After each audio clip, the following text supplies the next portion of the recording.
मैं आपका Mukesh teacher SHS memorial school food से। आज हम एक ज्वलंत मुद्दे पर बात करेंगे, जो मुद्दा है आर्टिफिशियल इंटेलिजेंस से जुड़ा। कि आर्टिफिशियल इंटेलिजेंस इस हमारे समाज के लिए कितनी उपयोगी है, किस प्रकार से ये हमें फ़ायदा पहुंचा रही है या किस प्रकार से नुकसान कर रही है। देखिए, आर्टिफिशियल इंटेलिजेंस की हम अगर बात करें तो वो कोई ऐसा क्षेत्र नहीं है जिस क्षेत्र में उसका आज के दिन कोई उपयोग ना हो। चिकित्सा के क्षेत्र में, शिक्षा के क्षेत्र में, परिवहन के क्षेत्र में, फाइनेंस सेक्टर में, हर एक सेक्टर में आज आपको आर्टिफिशियल इंटेलिजेंस के उदाहरण मिल जाएंगे।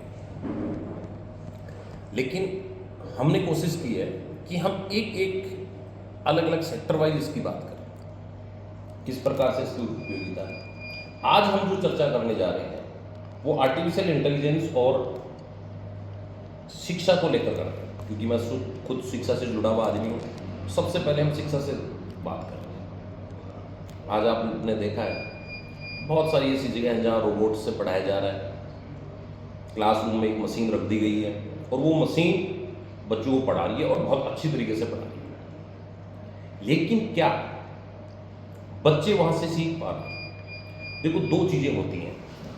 एक चीज, पहली बात ये होती है कि आपको जो नॉलेज है वो ट्रांसफर करना है, और दूसरी चीज होती है कि आपको शिक्षा ग्रहण करनी है। जब हम पुराने जमाने की बात करें, जब शिक्षा दी जाती थी तो शिक्षक और विद्यार्थी के बीच में, जो शिक्षार्थी और शिक्षक होता था, उनके बीच में एक ऐसी बॉन्डिंग होती थी, और उस बॉन्डिंग के फलस्वरूप बहुत शानदार तरीके से वो एजुकेशन प्राप्त करते थे। धीरे धीरे वो बॉन्डिंग खत्म होती गई। और आज अगर हम नॉर्मली भी बात करें तो शिक्षा केवल और केवल डाटा ट्रांसफर तक सीमित रह गई है। 9th क्लास का सिलेबस क्या है, 9th क्लास का क्या डाटा है वो विद्यार्थी को दे दिया जाए, 10th क्लास का क्या डाटा है वो विद्यार्थी को दे दिया जाए। अगर हमने ये आर्टिफिशियल इंटेलिजेंस लगेगा, इसके बाद में उस चीज पर और ज्यादा असर पड़ेगा।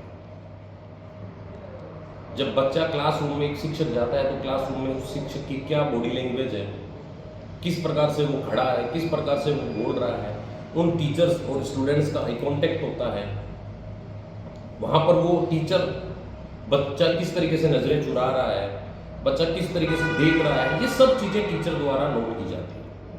लेकिन ये उस आर्टिफिशियल इंटेलिजेंस में नोट नहीं की जाएगी। उसमें तो जो कमांड दी जाएगी बस उतना काम किया जाएगा। लेकिन मेरे हिसाब से, ये मेरा व्यू है, देखिए विकास होता है, उसके फायदे होते हैं, लेकिन मेरे हिसाब से बच्चों की सृजनात्मक जो कैपेसिटी है, सृजनात्मक जो दक्षता है, वो धीरे धीरे खत्म होगी।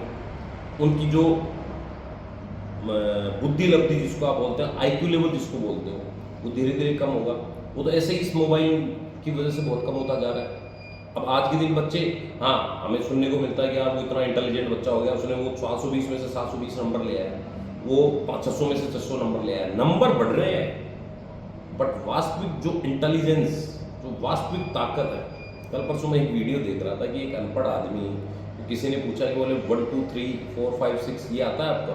तो उसने 1 2 3 4 5 6 7 8 9 10 पूरा सुना दिया। उस अनपढ़ आदमी ने पूछा कि क्या आपको ये आता है क्या कि 1 से क्या था, 2 से क्या था, 3 से क्या था, 4 से, वो 20 तक मैं भी याद नहीं कर पाया। 20 तक उन्होंने वो पूरा सुना दिया, क्योंकि वो वास्तविक सृजनात्मकता थी। जो पुराने लोग थे, हम पहले कवि देखें तो पुराने जो कवि थे, क्या उनके बराबर की लेखन क्षमता आ रही है? क्योंकि ये सृजनात्मकता की कमी हुई है। तो ये कमी हमारे बीच में हो रही है इस AI टेक्निक की बदौलत।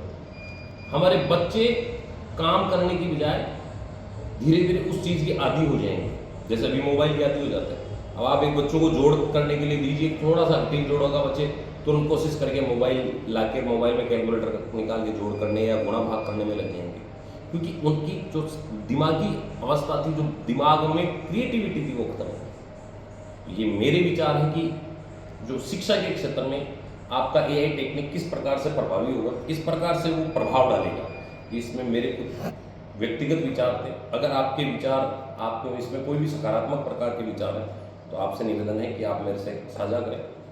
अपन पुनः मिलेंगे अगली बार किसी और क्षेत्र में एआई टेक्निक के लिए को लेकर मिलेंगे। धन्यवाद।